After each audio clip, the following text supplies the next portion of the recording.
আজকে এবং তোমাদের এই কিছু এক্সারসাইজ দেওয়া ছিল, আশা করি প্র্যাকটিস করেছো এক্সারসাইজগুলো। এখন আজকে আমি তোমাদের আরও কিছু অঙ্ক আলোচনা করব, যে অঙ্কগুলো ত্রিকোণমিতিক কিছু সূত্র এবং তার সাথে ইন্টিগ্রেশন, এগুলো তোমাদের আমি শেখাবো। দেখো তো আমাদের কিছু অঙ্ক, জাস্ট কিছু অঙ্ক আমরা কিভাবে প্রয়োগ করব, সূত্রগুলো যেহেতু আমরা সবাই জানি, তারপরে আমি সূত্রগুলো পাশে লিখে দিব এবং যে অঙ্কটা করাবো সেই অঙ্কটার সূত্র আমি কিছু অঙ্ক বানিয়ে দিচ্ছি। দেখো আমি একটা ইন্টিগ্রেশন নিচ্ছি, integration of √1 plus cos 2x dx। আমরা এই সূত্রটাকে, এই যে একটা অঙ্ক, এইটা আমরা করব। তো এই অঙ্কটা করতে আমাদের কোন কোন সূত্রগুলো প্রয়োগ করতে হচ্ছে একটু খেয়াল করো। দেখো তো আমাদের 1 প্লাস cos 2x, আমরা জানি এটা ত্রিকোণমিতিক সূত্র। একটা হচ্ছে ত্রিকোণমিতিক সূত্র আর আরেকটা হচ্ছে আমাদের ইন্টিগ্রেশনের সূত্র। তো ত্রিকোণমিতিক সূত্র আমরা জানি কত, 1 প্লাস cos 2x সমান হচ্ছে 2 cos স্কয়ার x। দেখো তো 1 plus cos 2x, 1 plus cos 2x হচ্ছে 2 cos স্কয়ার x, এইটা আমরা জানি। তো দেখো তো তাহলে আমরা আগে ত্রিকোণমিতিক সূত্র, আমরা ইন্টিগ্রেশনে কাজ করছি না, ত্রিকোণমিতিক কোনো রাশি থাকলে আগে আমরা সেটাকে সরল করে নিব। আমাদের ফার্স্ট কাজ হচ্ছে অঙ্কটাকে আগে আমরা সরল করে নিব। সরল করে নেওয়ার পরে এরপরে আমরা আমাদের যে ত্রিকোণমিতিক ইন্টিগ্রেশন সূত্রগুলো আছে ওই সূত্রের মধ্যে ফেলবো, ফেলে আমরা তারপরে অ্যান্সারগুলো লিখব। এখন দেখো তাহলে এটাকে আমরা কি লিখতে পারি, তাহলে ইন্টিগ্রেশন চিহ্ন থাকলো, তাহলে রুট দিলাম, রুট আছে 1 প্লাস cos 2x, তাহলে 1 প্লাস cos 2x কে লিখতে পারি আমরা কি 2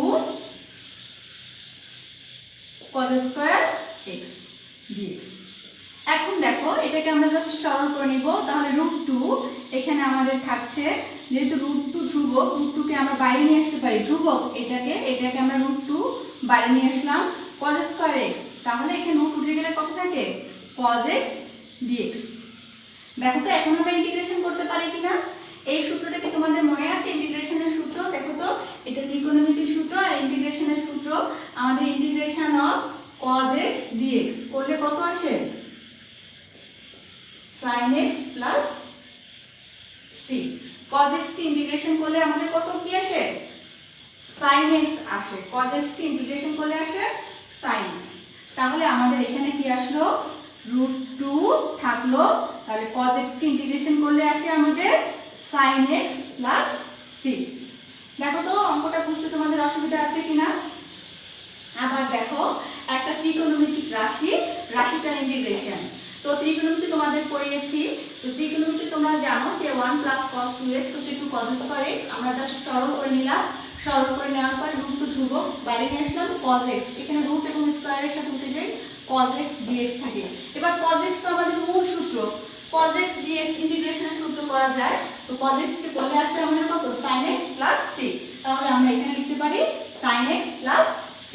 আমরা আরো একটা দেখো, এখানে যদি আমরা মাইনাস দিতাম, এখানে যদি আমরা মাইনাস দিতাম, তাহলে 1 minus cos 2x, 1 minus cos 2x হচ্ছে কত, 1 মাইনাস cos 2x হচ্ছে আমাদের 2 sin square x, 2 sin square x। তাহলে আমাদের এখানে কি হতো, 2 কি আসতো, sin স্কয়ার x আসতো, তাহলে √2 এখানে হতো আমাদের কত, sin x। তো আমরা জানি sin x কে ইন্টিগ্রেশন করলে কত আসে, মাইনাস cos x। তোমাদের কারো বুঝতে সমস্যা আছে? আশা করি তোমরা বুঝতে পেরেছো, আর একটু প্র্যাকটিস করলে আরো পারবা। দেখো আরো কিছু অঙ্ক আমি তোমাদের দেখাচ্ছি। দেখো integration of 1 plus sin x dx। তো আমাদের দেখো 1 প্লাস cos 2x এর সূত্র আছে, 1 মাইনাস cos 2x এর সূত্র আছে, কিন্তু 1 প্লাস sin 2x অথবা 1 মাইনাস sin 2x অথবা 1 প্লাস sin x এর কোনো সূত্র আমাদের জানা নেই। তো এই ক্ষেত্রে আমাদের অঙ্কটাকে আবার দেখো, যেহেতু কোনো সূত্র জানা নাই, আমাদের সরল করারও কোনো সিস্টেম নাই, আর এই আকারের কোনো সূত্র আমাদের ইন্টিগ্রেশনে নাই, সুতরাং এটাকে আমরা কি করব, সরল করে নিব। তো যেহেতু এটা ভগ্নাংশ আকারে আছে, তো ভগ্নাংশ আকারে থাকার কারণে আমরা একটু সরল করে নেওয়ার জন্য একটা কৌশল অবলম্বন করব। তো কৌশলটা কি, দেখো ইন্টিগ্রেশন থাকলো, এখানে আছে 1 প্লাস sin x, তাহলে 1 প্লাস sin x, তাহলে এর বিপরীত রাশি দ্বারা হরে এবং লবে আমরা গুণ করব। তাহলে হরে এবং লবে এর বিপরীত রাশি আমরা 1 minus sin x, 1 minus sin x, আর এখানে 1 plus sin x into 1 minus sin x, আমরা হরে এবং লবে এই যে 1 প্লাস sin x এর বিপরীত রাশি দ্বারা আমরা কি করলাম, গুণ করলাম। এখন দেখো, তো যদি আমরা গুণ করি তাহলে এখানে কত থাকে, উপরে আমাদের 1 মাইনাস sin x থাকে আর নিচে থাকে কত, 1 minus sin square x dx।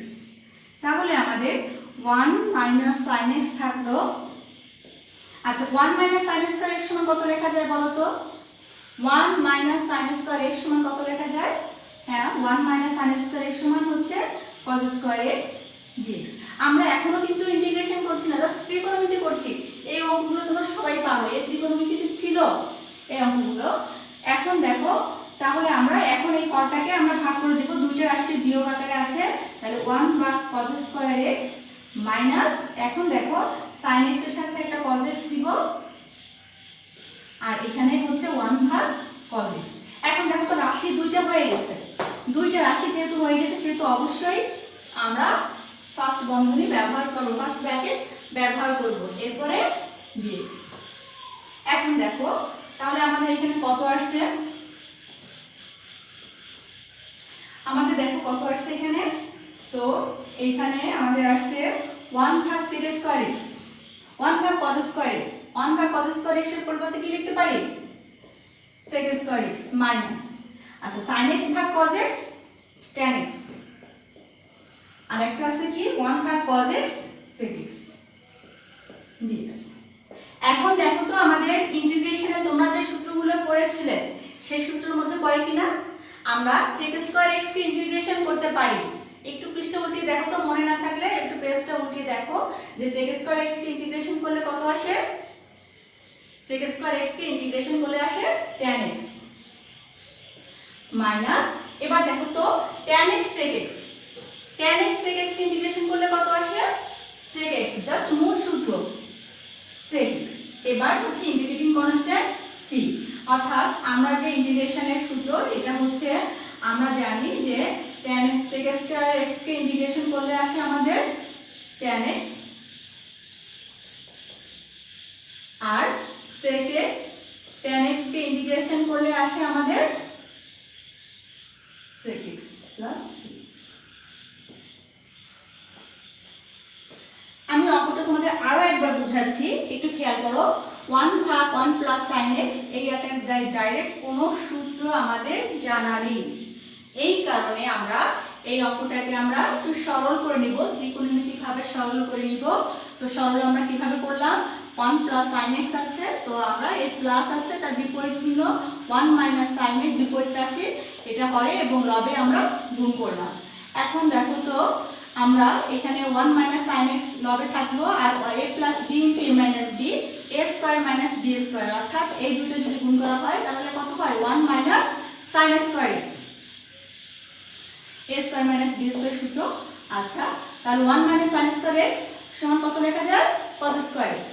এখন দেখো তো cos স্কয়ার x টা আমরা 1 এর সাথে আলাদা করে দিয়েছি, মাইনাস দেখো sin x ভাগ cos x, এই cos স্কয়ার দুটো আছে তো একটা sin এর সাথে দিয়েছি আর একটা 1 নিজেকে আলাদা করে রেখেছি, 1 ভাগ cos x, তাহলে sin x ভাগ cos x সমান লেখা যায় tan x, আর 1 ভাগ cos x লেখা যায় sec x। তাহলে এই যে আমরা এই পর্যন্ত আমরা ত্রিকোণমিতিক করেছি, এই পর্যন্ত আমরা ইন্টিগ্রেশনের কিছুই করিনি। এখন দেখো যে আমরা ইন্টিগ্রেশনের যে সূত্রগুলো আছে সেই সূত্রের মধ্যে পড়ে যাচ্ছে, অর্থাৎ আমরা sec স্কয়ার x কে ইন্টিগ্রেশন করতে পারি, sec স্কয়ার x কে ইন্টিগ্রেশন করলে আসে আমাদের tan x, আর tan x sec x কে ইন্টিগ্রেশন করলে আমাদের আসে sec x, আর প্লাস ইন্টিগ্রেটিং কনস্ট্যান্ট c। আচ্ছা, যদি এখানে আমাদের মাইনাস থাকতো, দেখো তো 1 minus sin x, 1 minus sin x যদি থাকতো তো আমরা তাহলে তার বিপরীত রাশি গুণ করতাম, অর্থাৎ এখানে প্লাস গুণ করতাম, হরে এবং লবে আমরা প্লাস গুণ করতাম, তাহলে এখানে আমার প্লাস থাকতো আর এখানে থাকতো 1 মাইনাস sin স্কয়ার x, এখানে প্লাস থাকতো, তো এখানেও প্লাস, এখানেও প্লাস, এখানেও প্লাস। এই অঙ্কগুলো তোমাদের বইতে আছে, তোমরা একটু দেখে নিও। তাহলে আমরা একইভাবে 4টা অঙ্ক দেখলাম। আচ্ছা, বুঝতে পেরেছো নিশ্চয়ই। আমি নতুন আরেকটা অঙ্কে যাচ্ছি।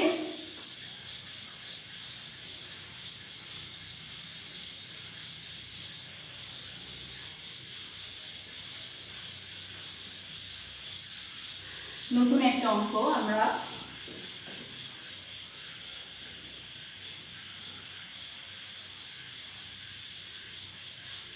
দেওয়া যায়। নতুন অঙ্ক আছে, integration sin x plus cos x 1 plus sin 2x dx। এইটাকে আমরা ইন্টিগ্রেশন করব। একটা ত্রিকোণমিতিক রাশি। তো এই ত্রিকোণমিতিক রাশিটাকে ইন্টিগ্রেশন করতে গেলে যেহেতু দেখো তো আমাদের আগে কি করে নিতে হবে, সরল করে নিতে হবে। তো আমরা জানি 1 প্লাস sin 2x এর কোনো সূত্র নেই, ডাইরেক্ট কোনো সূত্র নেই, কিন্তু sin 2x এর সূত্র আছে এবং লবে আছে আমাদের sin x plus cos x। তো আমাদের দেখতে হবে যে আমরা এটাকে কাটতে পারি কিনা। তো দেখো আমরা এখানে sin 2x এর সূত্র sin 2x সমান লেখা যায় 2 sin x cos x। দেখো তো এই সূত্রটা তোমাদের মনে পড়ে কিনা। sin 2x সমান লেখা যায় 2 sin x cos x। তাহলে আমরা এক কাজ করি, এখানে উপরে sin x আছে প্লাস cos x ভাগ আমাদের এখানে প্লাস, এই প্লাসটা এখানে দিলাম, তো এটাকে লিখতে পারি 2 sin x cos x। sin 2x এর পরিবর্তে এটা লিখলাম। এবার দেখো তো 1, তাহলে আমরা জানি কি cos square x plus sin square x সমান কত 1। এই সূত্রটা সবাই পারো, এটার মান কত 1। তাহলে 1 এর পরিবর্তে আমরা কি লিখতে পারি sin square x plus cos square x dx। আর নিচের লাইনটাকে আমরা আগে একটু সরল করে নিলাম। sin 2x এর পরিবর্তে আমরা লিখলাম 2 sin x cos x এবং এই 1 এর পরিবর্তে আমরা লিখলাম কত cos square x plus sin square x। এখন দেখো আমাদের তাহলে এখানে কি পড়ে a square plus 2ab plus b square পড়ে। তো আমরা এখানে কি লিখতে পারি sin x plus cos x থাকলো। আর এখানে দেখো তো তাহলে এটাকে a ধরে এটাকে b ধরে a square plus b square plus 2ab অর্থাৎ a প্লাস b এর হোল স্কয়ার সূত্র পড়ে। তো এটাকে কি লিখতে পারি sin x plus cos x এর কি হোল স্কয়ার dx। এখন দেখো তো হরে এবং লবে একই রাশি, লবে একটি এবং হরে দুইটি, তো একটা কেটে যে এখানে কত থাকছে দেখো তো 1 ভাগ। আচ্ছা, আমরা অঙ্কটাকে এখানে রুট ব্যবহার করতে পারি। রুট ব্যবহার না করলে আমাদের অঙ্ক মিলবে না। আচ্ছা, আমরা এখানে একটা রুট ব্যবহার করলাম। রুট ব্যবহার না করলে আমাদের অঙ্ক মিলবে না, কারণ আমাদের 1 ভাগ sin x plus cos x আকারে আসছে, এর কোনো সূত্র আমাদের জানা নাই। এই কারণে এটা নির্দিষ্ট ইন্টিগ্রেশনে করা যাবে। আমি পরবর্তী ক্লাসে তোমাদের দেখিয়ে দেবো, এটা অনেক দেরিতে। যাই হোক, এখানে আমাদের রুট দিতে হবে, মূল অঙ্কে আমাদের রুট ব্যবহার করতে হবে। তো মূল অঙ্কে যদি রুট দেই তাহলে আমাদের এখানে কত আসছে দেখো তো, রুট উঠে যাচ্ছে, এখানে আমাদের কত থাকছে sin x plus cos x। আর এখানে আমাদের থাকছে কত sin x plus cos x dx। তাহলে sin x এবং cos x কেটে যায়, শুধু থাকছে কত dx। আচ্ছা, dx কে যদি আমরা ইন্টিগ্রেশন করি তাহলে কত হবে x প্লাস c। আচ্ছা, এখানে যদি দেখা না যায় আমি এই পাশে দেখি। তো এখানে দেখো তো আমাদের উপরে sin x cos x কেটে যাচ্ছে, sin x cos x কেটে যায়, এখানে কত থাকছে আমাদের থাকছে x প্লাস c। এটাই হচ্ছে আমাদের অ্যানসার। আমি আরো একবার বুঝাচ্ছি অঙ্কটাকে, একটু খেয়াল করো। আমি একটা অঙ্ক নিয়েছি sin x plus cos x ভাগ √1 প্লাস sin 2x। খেয়াল করো, তো sin 2x আমরা এখানে sin 2x কে আমরা কি সরল করতে পারি, sin 2x কে লিখতে পারি কত ত্রিকোণমিতিকভাবে 2 sin x cos x। আর এখানে আছে 1, তাহলে 1 কে আমরা কি লিখতে পারি sin square x plus cos square x। তাহলে এখানে পরে হয় কত sin x plus cos x এর হোল স্কয়ার। তাহলে স্কয়ার আছে এবং রুট আছে, তাহলে রুট এবং এখানে হাফ এবং 2 কেটে যায়, এখানে থাকে কত sin x plus cos x। তাহলে হরেও sin x plus cos x, লবেও sin x plus cos x। তাহলে হর এবং লবে কেটে যায়, আমাদের থাকছে কত শুধুমাত্র 1 থাকছে, অর্থাৎ শুধু আমাদের থাকছে dx। আমাদের শুধু থাকছে আমাদের dx প্লাস c থাকছে। dx প্লাস c থাকছে, সরি dx থাকছে, শুধু থাকছে আমাদের dx, এইটা সম্পূর্ণ কেটে যাচ্ছে, কেটে যে থাকছে শুধুমাত্র dx। তাহলে dx কে যদি আমরা, dx মানে কি ধ্রুবক, তাহলে 1 কে যদি ইন্টিগ্রেশন করি x এর সাপেক্ষে তাহলে কত হবে, x হবে প্লাস ইন্টিগ্রেটিং কনস্ট্যান্ট c। আশা করি তোমরা সবাই বুঝতে পেরেছো। আচ্ছা যদি আমরা এখানে মাইনাস ব্যবহার করতাম, তো এখানেও মাইনাস, এখানেও মাইনাস, তাহলে আমাদের এখানে মাইনাস হতো আর জাস্ট এইখানেটাই মাইনাস হতো, তাহলে আমাদের এই জায়গা মাইনাস এবং এইখানে মাইনাস, সেই ক্ষেত্রে আমাদের অ্যান্সার কি হতো, অ্যান্সার আমাদের একই আসতো। আচ্ছা আমি তোমাদের আরো একটা অঙ্ক বোঝাচ্ছি, একটু খেয়াল করো।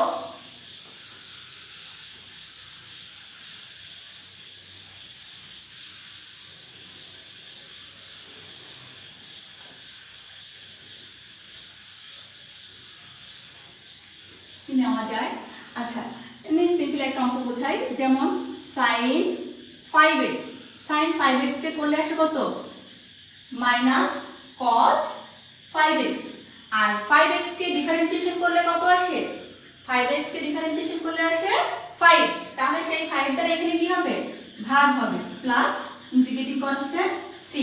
দেখো আমাদের একটা অঙ্ক যদি এইভাবে দেই, sin ইন্টিগ্রেশন sin, আচ্ছা sin x ডিগ্রি দিয়ে দিলাম, x ডিগ্রি dx, তো এইখানে আছে দেখো x ডিগ্রি আকারে আছে, ডিগ্রি, তো ডিগ্রি আকারে থাকলে সেটাকে আমরা কিসে প্রকাশ করে নিব, রেডিয়ানে প্রকাশ করে নিব। আমরা কিন্তু ডিফারেন্সিয়েশনে করেছিলাম ডিগ্রিকে কিসে প্রকাশ করে নিয়েছিলাম, রেডিয়ানে, তাহলে আমরা এখানে কি লিখতে পারি, sin, তাহলে কি হবে পাই x ভাগ 180 dx, দেখো তো 180, তাহলে 1 ডিগ্রিকে আমরা 1 ডিগ্রি সমান হয় কত, 1 ডিগ্রি সমান হয় পাই ভাগ 180, 1 ডিগ্রি সমান হচ্ছে পাই ভাগ কত 180, তাহলে x ডিগ্রি সমান কত হবে, পাই x ভাগ 180, ও আমরা এটাকে কিসে প্রকাশ করে নিলাম, রেডিয়ানে প্রকাশ করে নিলাম। এখন দেখো তাহলে আমরা তো দেখো এখানে আছে x ডিগ্রি আর চলক আছে x, আমরা কিন্তু ইন্টিগ্রেশন করতে পারবো না, কারণ যেই চলক থাকবে আমাদের সেই চলকের সাপেক্ষে ইন্টিগ্রেশন করতে হবে। এখানে চলক আছে x আর এখানে আছে x ডিগ্রি, তাহলে ডিগ্রিকে আমরা কিসে প্রকাশ করে নিলাম, রেডিয়ানে প্রকাশ করে নিলাম। এখন এটাকে আমরা কি করব, ইন্টিগ্রেশন করব। তো ইন্টিগ্রেশন করার জন্য তাহলে আমরা x ডিগ্রি সমান কি লিখতে পারি, পাই x ভাগ 180। এবার আমরা সম্পূর্ণটাকে ধরব অ্যাঙ্গেল, তাহলে sin সম্পূর্ণটা হচ্ছে x, তাহলে sin x কে করলে আসে কত, মাইনাস cos পাই x ভাগ 180। এবার দেখো, এবার যাকে x ধরেছি তাকে আমরা ডিফারেন্সিয়েশন করব, এই সম্পূর্ণটাকে আমরা যদি ডিফারেন্সিয়েশন করি অর্থাৎ d বাই dx আমরা পাই x ভাগ 180 এটাকে যদি করি তাহলে আমাদের দেখো পাই ভাগ 180 হচ্ছে ধ্রুবক, আর x কে যদি x এর সাথে ডিফারেন্সিয়েশন করি কত হয়, 1 হয়, তার মানে এখানে এটাকে ডিফারেন্সিয়েশন করলে আমরা কত পাই, পাই ভাগ 180, তাহলে পাই ভাগ 180 প্লাস ইন্টিগ্রেটিং কনস্ট্যান্ট c। এবার আমরা আবার প্রয়োজনে রেডিয়ানে করতে পারি, তো এটা আমরা যদি আমরা উল্টে দেই তাহলে কত হয়, 180 ভাগ পাই মাইনাস, তাহলে এখানে হয় cos, তাহলে এখানে পাই x ভাগ 180 কে আমরা কি x ডিগ্রি লিখতে পারি না, পাই x ভাগ 180 সমান কত লিখতে পারি, x ডিগ্রি প্লাস c। আমরা একটা মূল অঙ্কে ফিরে নিয়ে আসলাম, কারণ আমাদের এমসিকিউ আছে, আর এই অঙ্কগুলো তোমরা যদি বাসায় বেশি করে প্র্যাকটিস করো দেখবা যে এক লাইনে অ্যান্সার চলে আসবে। এরপর থেকে আমি তোমাদের এক লাইনে অ্যান্সার করা শেখাবো, যেহেতু আমরা ফার্স্ট স্টেজে শিখছি, প্রথম শিখছি, এর জন্য আমি বিস্তারিত শেখাচ্ছি। এরপরে দেখবা দেখলেই তোমরা যে কোনো লাইন আমরা করতে পারবো। আচ্ছা আমি আরো কিছু অঙ্ক তোমাদের দেখাচ্ছি সমীকরণের মধ্যে।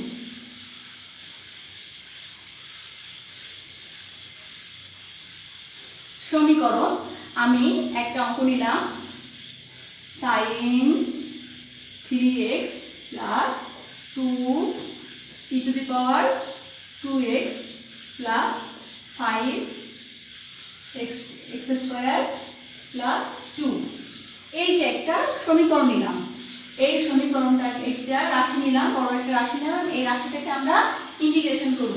এখন দেখো তো আমরা সবগুলো সূত্র কি আমাদের জানা আছে না, আমাদের জানা আছে সবগুলো সূত্র। দেখো তো আমরা যদি sin 3x, তাহলে sin x কে করলে আসে মাইনাস cos 3x। এবার এই 3x কে আমরা ডিফারেন্সিয়েশন করব, তাহলে 3x কে ডিফারেন্সিয়েশন করলে কত আসে? 3 আসে। তাহলে এই 3 দ্বারা এখানে কি হবে? ভাগ, প্লাস 2 থাকবে। তাহলে integration e to the power 2x, তাহলে e to the power x কে করলে কত? e to the power x ই আসে, অর্থাৎ এখানে হবে e to the power 2x। এবার আমরা এই 2x কে আবার আমরা ডিফারেন্সিয়েশন করব, তাহলে 2x কে ডিফারেন্সিয়েশন করলে কত আসে? x এর সাপেক্ষে ডিফারেন্সিয়েশন করলে আসে 2, সেই 2 দ্বারা ভাগ হবে, প্লাস এবার 5 থাকলো। এবার আমরা x এর পাওয়ার আকারে আছে, তো x এর যদি পাওয়ার আকারে থাকে তাহলে আমাদের কি হবে? পাওয়ারের সাথে 1 যোগ, তাহলে পাওয়ারের সাথে 1 যোগ করলে 2 আছে, তাহলে 1 যোগ করলে হয় কত? 3, ভাগ কত হবে? 3 প্লাস 2, তাহলে 2 হচ্ছে ধ্রুবক, তাহলে ধ্রুবককে যদি x এর সাপেক্ষে করা হয় তাহলে কি হবে? x আসবে, তাহলে 2x plus integrating constant c। আচ্ছা, আমরা যে কোনো অঙ্ক দেখলেই সূত্রগুলো যদি আমরা বেশি করে প্র্যাকটিস করতে পারি তাহলে আমরা যে কোনো অঙ্ক দেখলে চট করে আমরা অ্যানসারটি বলতে পারবো। তো তোমাদের প্রথম কাজ হচ্ছে সূত্রগুলো ভালোভাবে আয়ত্ত করো এবং প্রথম অধ্যায়ে যে অঙ্কগুলো আছে সেই ইন্টিগ্রেশনের এই অঙ্কগুলো দেখো। আগামী দিন আমি তোমাদের নতুন সূত্র এবং নতুন কিছু অঙ্ক তোমাদের প্র্যাকটিস করাবো। তোমরা আপাতত এই যে সূত্রগুলো দেখালাম এই সূত্র সম্পর্কিত যে সকল এক্সারসাইজগুলো আছে এগুলো একটু ভালোভাবে বাসায় প্র্যাকটিস করো। আচ্ছা, প্রথম যে কোনো বিষয় একটু কঠিন লাগে, একটু মনোযোগ সহকারে করলেই তোমাদের সহজ লাগবে আশা করি। আচ্ছা, তোমরা বাসায় ভালো থাকো, বাসায় একটু প্র্যাকটিস করো। আল্লাহ হাফিজ।